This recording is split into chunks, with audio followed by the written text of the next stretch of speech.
my beloved Boss Mike Cervera. Alam nyo na mga kababayan, nuknukan ng mga sinungaling tulad ni Bongo, di ba? O, ito na. O, Sara Duterte at Bongo, huli sa akto, halaka. Ano yan? May something ba? Anong akto ito, Boss Mike? Para namang nakakaduda yung, title na yan. Bistado, Sara at Bongo, huli sa akto. Aktong ano, hulaan nyo nga. Saan huli sa akto? Si Bongo tsaka si Sara. O, pakihulaan. Hula mga kababayan ko. Dali, hula. Hula. Mula sa silid ng karilan, huwag mong hayaang itago ang katotohanan sa mundong mapalamang. Handang tumulong sa lahat, United Warriors sa alang may Cervera. Ano, may nakahula na? Walang nakahula. O, ito na. Papasukin na natin ang drama. Panoorin nyo to, ha? Huling-huli sa akto. Etong si Bongo at si Sara. Nagsisinungaling sila. Pasok! For the record, wala po ako sa mundong ito. Meron na pong negosyo ang aking pamilya. Pero ni minsan po ni Piso, hindi nakinabang ang aking pamilya sa pagiging taong gobyerno ko. 2,000 years later. Tuloy ang kalkala ng resibo, mahigit 300 milyong piso umano ng flood control project na kuha ng kaanak ni Senator Bongo. Wala pong reward system na sinasabi nila ngayon. Masyado pong baseless accusation po ito. Nandiyan po rin po yung reward na kanyang sinabi na yun. Kita nyo mga kababayan, sinungaling talaga, di ba? Kita nyo naman. Tapos gusto nyo paniwalaan na, kayong mga DDS, gusto nyo paniwalaan namin si Bongo na nagsasabi ng totoo? Na wala siyang kinalaman sa flood control ng tatay niya? Anong klaseng kabubuhan yan? Teka muna. Paano ko nyo kami mapapaniwala kung dito pa lang sa umpisa, sinungaling na siya? Kailanman mga kababayan, ang sinungaling na tao ay kamukha niyan. Kamukha nino, Boss Mike? Hindi kamukha ni Bongo. Pangit ni Bongo, no? Marami kong kakilala, magaganda ang mukha, pero sinungaling sila eh. Kamukha niya na sinungaling, oo. Hindi ko kamukha ni Bongo, baka mamaya maraming mang-away sa akin. Diba? Kapatid ng magnanakaw ang sinungaling ika. Tingnan nyo, tingnan nyo Umpisan nga natin sa umpisa. Ulitin ko po, for the record, wala po ako sa mundong ito. Meron na pong negosyo ang aking pamilya. Pero ni minsan po ni Piso, hindi nakinabang ang aking pamilya sa pagiging taong gobyerno ko. 2,000 years later. Tuloy ang kalkala ng resibo, mahigit 300 milyong piso umano ng flood control project na kuha ng kaanak ni Senator Bongo. Boom! Sinungaling ka, Bongo. Sabi mo, hindi nang kinabang ang pamilya ko. Ay ano yan? Sinungaling nga eh. Wala pong... ito pang isang kasinungalingan. Bongo versus Bongo. Bongo versus Bongo to, Bongo versus Bongo. Reward system. Wala. Senator Bongo.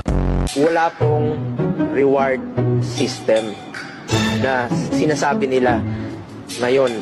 Nako. Masyado pong baseless accusation po ito. Kita nyo? Wala pong reward system na sinasabi nila ngayon. Oo, baseless itong accusation na ito. Sabi ni Bongo, eto na mga kababayan ko. Nandiyan po rin po yung reward na kanyang sinabi noon. Kita nyo, nandyan pa rin yung reward. Kala ka ba wala? Bakit sinabi mo meron pala? Utang ina, napakasinungaling na itong pisot na to ganun ba talaga pagkakamukha ni Pugak?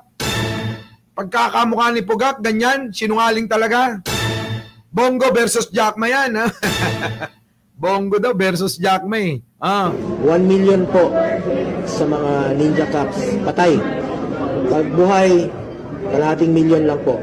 Pag lumaban, 2 million. Nako! Grabe, tinatawanan ka ng aso. Buti na lang hindi ginawang si Marcoleta to. Diba? Kita nyo mga kababayan yung kasinungalingan. Pero pilit pa rin nilang pinaniniwalaan. Ewan ko kung saan galing itong mga taong ito na mga iilan na lang na nagniniwala pa rin na yung sinasabi nitong kampo ni Duterte ay mga pawang katotohanan lamang. Grabe. Ayan o, huling-huli na. Abay, umpog nyo na yung mga ulo nyo, sabi ko nga. Umpog nyo na yung ulo nyo para magkaalamanan na kung may laman pa. Di ba, no? Para magkaalamanan kung may laman pa yan. Grabe. O si Sara naman, isa pa tong sinungaling tong hayop na to. O Sara, nasan ka na? Sara. Sara Duterte, matagal na raw maaaring makuha ang mga SALN ng opisyal ng gobyerno. Eto, sinungaling talaga tong buday na to. O mga DDS, ito yung gusto nyo maging presidente. Isang sinungaling na tao, ha? Walang-wala na ba kayong mapili? Sige nga, wala na kayong mapiling iba. Si Sara lang ang pwedeng humalili bilang presidente talaga. Di ba? Bakit hindi nyo itry? Try yung iba naman, uy. Diba? Ito na. Try nyo kaya si Attorney Claire. Attorney Claire Castro for President. Attorney Claire, campaign manager mo ako. Dali, magko-contribute ako, 30 million. Lahat ng magiging project mo, sa DPWH ako, ha? Parang si Chis Escudero ang datingan, mga kababayan. Di ba? Ito na, mga kababayan. Pag ako, siguro DDS vlogger, baka mga... Grabe, no? Ito na, tingnan nyo, ha? At ang bagong memo ni Ombudsman Remulla, drama o pakitang tao lamang daw. Patunay raw nito ayon kay VP Sara, dati nang lalabas ng PCIJ, ang Philippine Center for Investigative Journalism, ang kanyang mga SALN. Ito po ang sabi ng Vice Presidente. Ano? Dati pa naman po pwede kunin ang SALN eh. Dati pa raw pwedeng kunin ang SALN. Sinalit. Sinalit nga babae nga narapag, nag-rakap tarupam. Di ba, no? Sinalit. Hati tayo. Sinalit. Narakab unay tirupa na.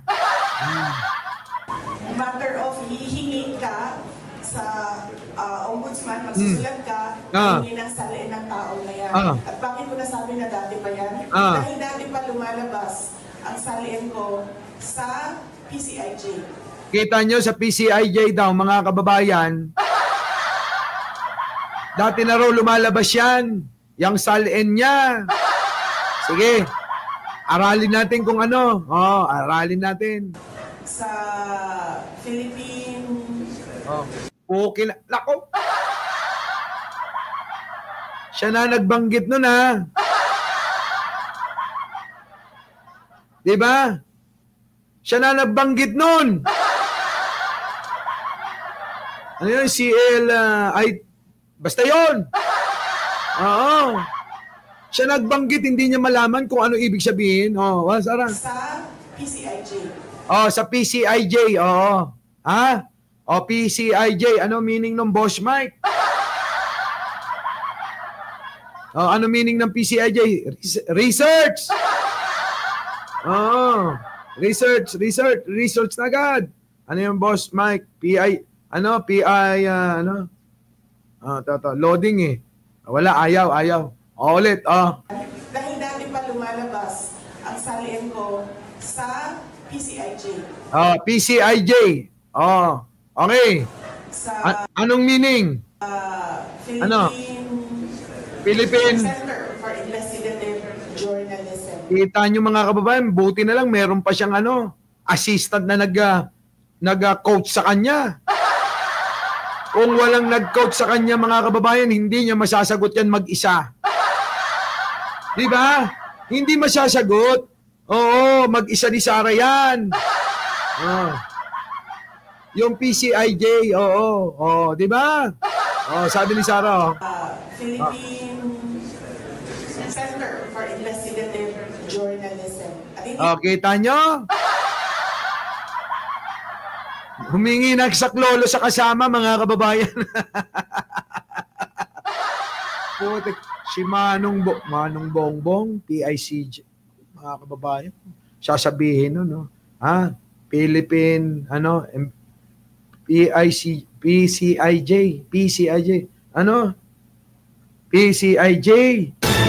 PCIJ yun, hindi PICJ. PCIJ. Oo.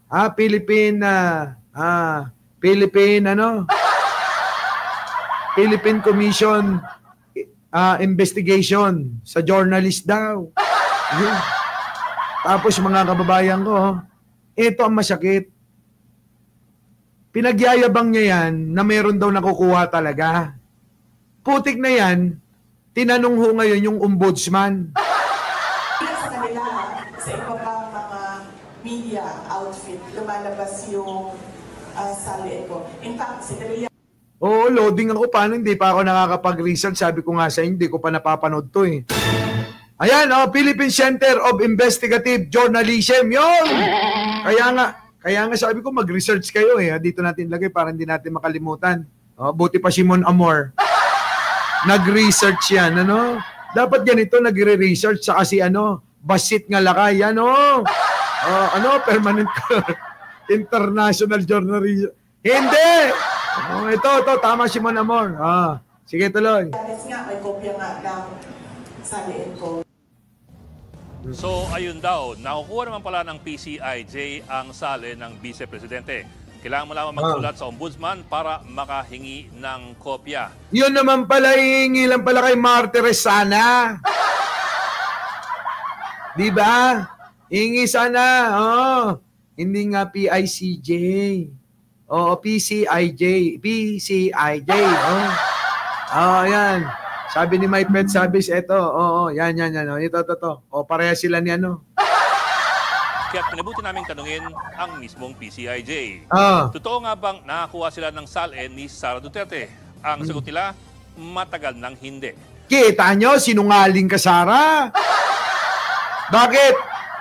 Nakakakuha na daw ba ng SALN ni Sara? Nakakakuha daw ba ng SALN ni Sara? Ang sagot, matagal na hong hindi. Kailan?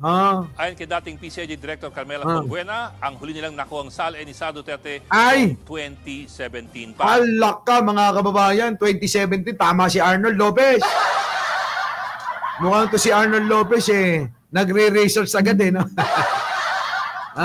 8 taon na po ang nakakalipas. Kinumpirma po yan ni PCIJ Training Director Weng Paraan. Katunayan, ito po ang ginawa ng PCIJ na storya tungkol sa mga SALN ni Sara Duterte. Ang huling nakuha nila, 2017 pa. Grabe naman, 2017. Ano nangyari mula nung 2017, kakapanalo lang ni Digong? 18, 19, 20, 21, 22. Ano nangyari sa 5 taon? 23, 24, 25, 8 taon mga kababayan, 8. Si Sara ay mayor pa po ng Davao City. Nako. Ang pagigpit ng mga SALN nagsimula sa kanyang ama, si dating Pangulong Duterte. Ang kapal talaga ng mukha ni Digong. Si Digong pala ang nagpauso na kailangan wag ibigay yung SALN. Nasa Constitution ho yan. Pagmula 2018, hindi na po nilalabas si Pangulong Duterte ng SALN. Sa halip, pinagpasapasahan lamang ang PCIJ ng Office of the President at ng Ombudsman, ang siyang kustodya ng SALN ng Presidente at ng Vice Presidente. Grabe. Ito pa, taong 2020, naglabas si Ombudsman Samuel Martires ng bagong mga patakaran para lalong higpitan ang pagsasapubliko ng mga SALN. Kita nyo si Martires, inayunan yung unconstitutional. na nais ni Digong. Nais ni Digong, unconstitutional. Oo, yan hong ginawa nilang panloloko sa taong bayan. Saan kayo nakakita, mga kababayan? Imbis na humalaya tayo na silip-silipin kung gaano kayaman itong mga politikong ito, kung nagnanakaw ba, kung mabilis ba ang pag-angat ng kayamanan nila, saan ba nanggagaling, ganun ano. Wala ho eh. Wala hong ganun. Tinanggal ni Digong kasabwat itong si Martires. Ano yung sinasabi ni Sara na malaya daw siya? Malaya na makuha yung kanya salin. Sa bagong patakaran, kailangan ka munang payagan ng opisyal na nag-file bago mo masilip ang kanyang salin. Nako, paano naman papayag yun? Kailangan daw, payagan daw muna nung magmamay-ari nun. Parang sinabi nyo parang sinabi nyo doon sa tao, papaalam lang po ako, papasok po ako sa bahay nyo, sisilipin ko lang yung gamit nyo. Pwede ba yun? Sige nga ako, kayo papapasukin nyo. Sige nga, papapasukin nyo yun. Yung bang, tao po, pwede po bang pumasok sa bahay nyo? Sisilipin ko lang ho yung mga kagamitan nyo. Kung bang mga pangmayaman o pangmahirap lang. Pwede ba yon? Walang ganun, mga kababayan. Puro pabor. Pabor na pabor sa kanila. Doon lamang ilalabas ng ombudsman ang kanyang salin. Sa makatwid, kung gusto mong imbestigahan ang nasabing opisyal, kailangan magpaalam ka muna sa kanya. Nako. Muli, pinagpasapasahan lamang ng ombudsman at ng Office of the President ang PCIJ at ang lahat ng humingi ng salin ng Presidente at ng Vice-Presidente. Noong nakaraang taon lamang, nagpetisyon si Attorney Dino De Leon sa ombudsman na i-release ang salin ng Presidente at ng Vice. 24 po. Wala rin nangyari sa kanyang petisyon. Kita nyo, mga kababayan ko, yan ginawa ni Martires tsaka ni Digong. Kita nyo talagang pinorotektahan nila yung pagnanakaw nila para hindi makita yung pag-angat ng mga pera nila sa mga bangko nila. Ganun eh. Kita nyo, simpleng-simple yung ginawa ni Digong na panloloko sa mga Pilipino. Simpleng-simple, mga kababayan ko. So ano pong lumalabas? Una, hindi madadaan sa simpleng request letter si dating Ombudsman Martires. Kita nyo? Kailangan mo nga ng paalam mula sa iyong iimbestigahan. Kita nyo? Kailangan muna magpaalam ka nga sa iyong iimbestigahan. Kapag pumayag, pwede mo na siyang humingi doon. Kaya nga sinasabi ko sa inyo, pwede ba yun? Magpapaalam kayo sa bahay ng may-ari, sabihin nyo, tao po, pwede ko po bang masilip yung mga kagamitan ninyo sa bahay? Hanggang sa kwarto, hanggang sa mga kasulok-sulukan ng bahay nyo, hanggang sa vault ninyo, hanggang sa taguan ng mga alahas, ng mga pera nyo, pwede ba yun? Buo po mga to eh. Sino papayag nun? Walang papayag nun, mga kababayan ko. Dalawa, hindi umaasahan na kusang magsasapubliko ng salin ang mga nasabing opisyal. Kita nyo? Pangatlo, wala talagang nakuhang salin ang PCIJ. Nako! Rodrigo o ni Sara Duterte matapos ang taong 2017. Kita nyo, walang nakuha Mula nang matapos ang 2017, kakapanalo nila, yan ang kagad ang inuna. Kailangan walang salin-salin. Kapag ka may salin, malaya makuha, yari tayo, hindi tayo makakapagnakaw ng marami niyan. Martires, limitado lang mananakaw ko, bahala ka na. Gumawa ka na lang ng pera sa iba. Yung sa akin, wag mong pakikialaman ha. Simple. Napakasimple talagang minaniobra ni Digong lahat eh. Minaniobra niya para malaya silang magnakaw ng magnakaw. Galing Ang galing, At 2025 na po ngayon. Kaya't kahit papano natuwa ang marami nang niluwagan ng kaunti ang requirements ng bagong ombudsman.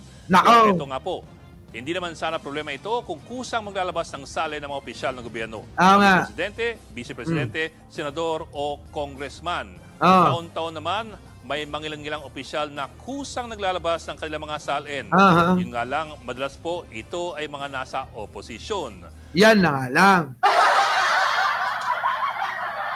paano naman yung mga nasa administrasyon? Sabi ko nga sa inyo, malaya silang magnakaw na magnakaw eh. Yang ginawa ni Digong na yan, pinoprotektahan lang ho yung mga nanakawin nila eh. Oo, maniwala kayo. So anyway, mga kababayan, wag na natin nung at talaga naman anong oras na? Kita-kita na lang mo tayo mamaya uli. Papahinga lang muna tayo at wala pa tayong gaanong pahingat na naghatid ako sa aking estudyante. Our beloved Boss Mike Cervera.